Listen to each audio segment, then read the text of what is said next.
Zavod za varstvo in rehabilitacijo po poškodbi glave Korak iz Kranja je bil ustanovljen leta 2002.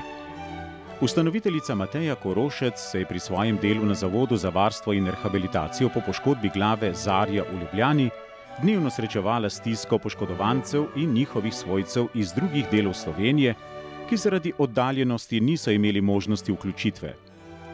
Zato se je odločila, da svoje znanje in izkušnje prenese v Kranj na Gorenjsko ter ustanovi Zavod Korak.